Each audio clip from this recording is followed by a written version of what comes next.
Hey guys, WebheadGaming here, and welcome back to my Let's Play of Mega Man X. This time we're tackling Flame Mammoth, and Flame Mammoth's stage is actually different if you kill Chill Penguin.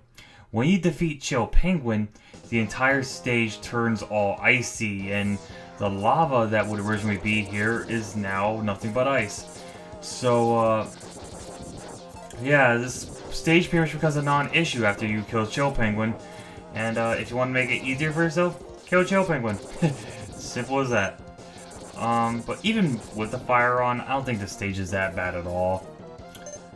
Right here is by far the hardest Dr. Light capsule to get in the game. It requires a very, very precise dash jump, and you need to have the helmet upgrade on you, otherwise you're not going to break the bricks. And if you fuck up there and fall down, you won't be able to get another chance. You'll have to restart the stage. I think you don't get a second chance if you kill yourself either. I'm not sure if there's a way to actually redo this without having to restart the stage. But yeah, our reward for getting up there is the arm parts, which allows us to fire a even stronger buster shot, as well as charge up our weapons, which will be very helpful throughout the rest of the game. Right there's a heart tank. You can only get it by killing Chill Penguin, because it's in the lava, so you gotta freeze the lava by killing Chill Penguin and then ride onto it to the far right, and there's your heart tank. There is also a sub-tank located here, and the only way to get that is to go to the far left and you have to have the helmet upgrade, otherwise you won't be able to get it. So just jump off here at this platform right here, use your helmet to break through the blocks, and there's your sub-tank. After that, the stage becomes a cakewalk. These mining enemies are pretty annoying. They're placed in the most convoluted of places, and I'm just not fond of their placement, honestly. And yeah, that's basically the stage. There's really not much else I can really say about it other than it's a pretty simple stage, especially when you freeze the lava. These things that crush down won't kill you in one hit, but they really hurt. So don't get crushed by them. Can I just say that I absolutely adore the music in this game? It is so awesome. One of my favorite tunes and one of my favorite soundtracks in Mega Man. In all of Mega Man, honestly. I really love X1's soundtrack so much. This final part of the stage is a complete non-issue. Just go to the top, kill those Spike Ball Joes, and you'll arrive at the Maverick. Flame Mammoth is weak to the Storm Tornado, so if you have that, equip it, because it will take this guy out a lot faster. Flame Mammoth will jump, and like Gutsman from Mega Man 1, if you're on the ground when he jumps and lands, he will stun you. He will also fire fireballs from his arm cannon, and will create oil from his trunk, which he never did here. The Storm Tornado shaves him off pretty quickly, so yeah. Even without the Storm Tornado, I find Flame Mammoth to be a pretty easy boss. Not much to really say about him. So by defeating Flame Mammoth, we acquire the Fire Wave, which is the second best weapon in the game behind the Storm Tornado. It is a very powerful weapon. It's pretty short range, but it's very powerful. I really like using it a lot. Although I don't use it much in this playthrough, so oh well.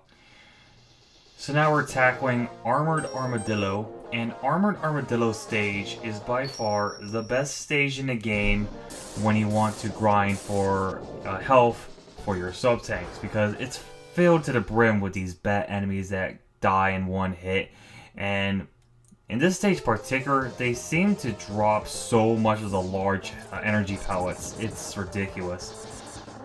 Right there, you actually saw a cameo of one of the enemies from the classic Mega Man series. It's one of those bat enemies that first appeared in Mega Man 2.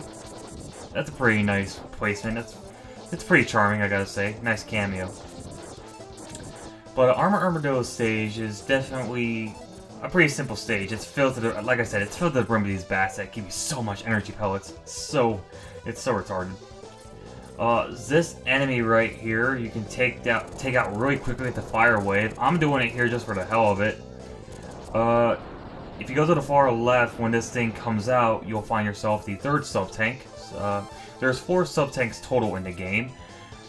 There's one more sub-tank we need to get. However, we won't be able to acquire it until we beat a different Maverick who has an ability that can reach it. God damn, do I love Armored Armadillo's theme. It is so catchy. I love it so much. It's not even my favorite theme in the game. My favorite theme in the game is coming up in the next part, but god damn, do I love X's soundtrack so much. I also find that X1 is pretty safe when it comes to the level design. There's no bottomless pit, there's no real bad situations with bottomless pits or spikes. I find that the levels themselves for the most part are pretty damn tamed. Yeah, X1 is pretty simple, I gotta say.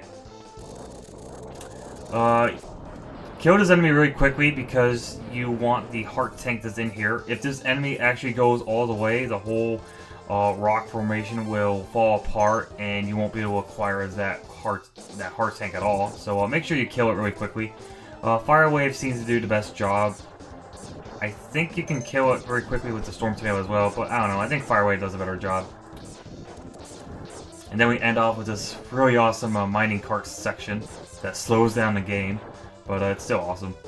This part, this top section actually has some significance, but I won't tell you about it until much later.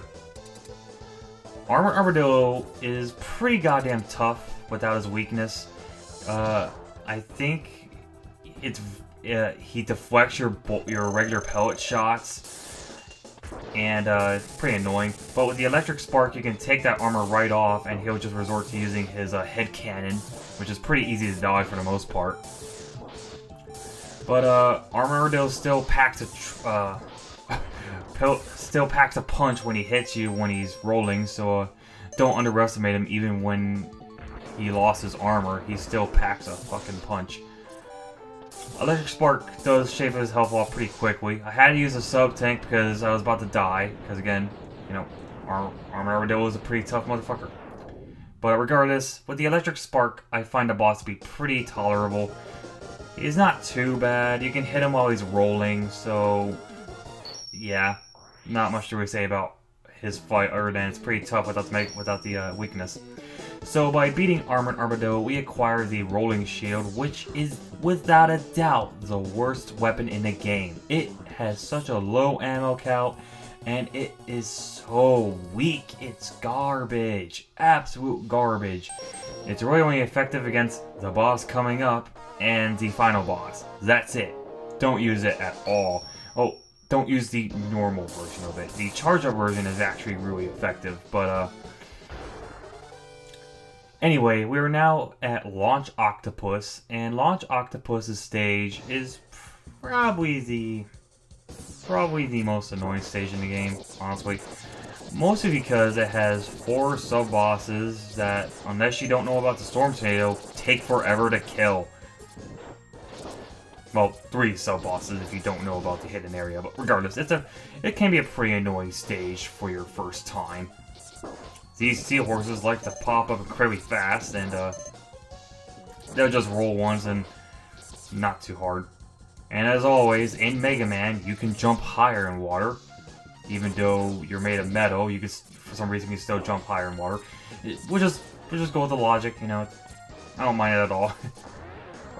This anglefish-looking boss is kind of annoying. He likes to suck you in and blow you out. He'll fire these torpedoes that go in a pretty erratic pattern.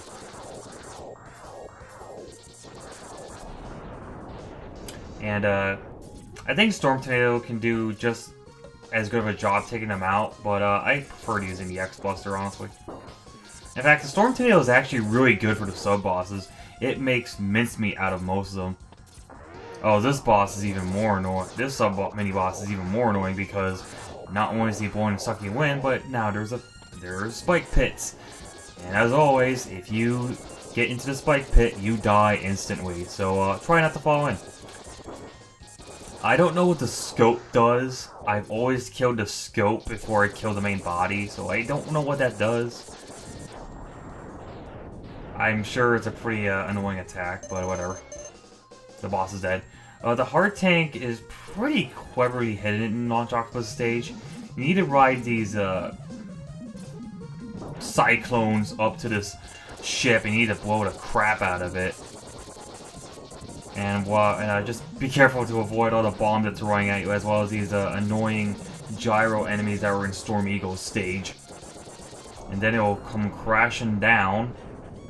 And here, I recommend bringing out the Storm Tornado because the mini-boss dies so quickly to it, it's ridiculous. Anyway, the sub-boss is basically this eel-looking thing. It normally takes forever to kill with the X-Buster, but with the Storm Tornado, you can blow it up instantly. Damn, I love Storm Tornado. It is so damn overpowered. But that's how you get the heart tank.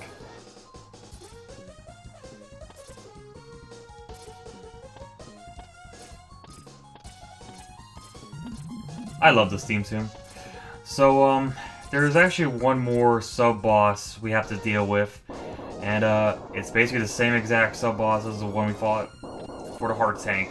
So, we're just gonna ride on it and blow the crap out of it with the ever so overpowered Storm Tornado. And one more Storm Tornado shot, and boom, it's dead. The fish enemies you saw earlier in the level love to suck you in, and if you don't get out of there in time, you will take damage, but it takes forever for them to actually damage you, so I don't find it too annoying. However, the boss is by far the hardest Maverick out of the 8 to take on. Even with his weakness, I find Launch Octopus to be pretty damn annoying. Alright, so Launch Octopus will fly across the screen, sending a bunch of torpedoes and missiles at you. Fun fact, or pro tip rather, the rolling shield can destroy the torpedoes and missiles that he sends at you. What makes this boss fight pretty annoying is that unlike most of the Mavericks in the game, Launch Octopus doesn't get stunned by his weakness, he just keeps doing his own thing. Oh, that whirlpool attack? Don't get caught in it, because what happens is he'll suck your energy and regain some health, and that's incredibly annoying. So don't get stuck into it at all. Luckily, I was able to time my rolling shield shots well, and that's how I beat the boss. Yeah, Launch Octopus is without a doubt the hardest Maverick to take on, but I don't think he's impossible. As long as you aim your shots well, as long as, you know, you have the rolling shield, I find him tolerable. So by defeating him, we get the homing shield, which is not a bad weapon. It's good. I like it a bit. See you in part 3.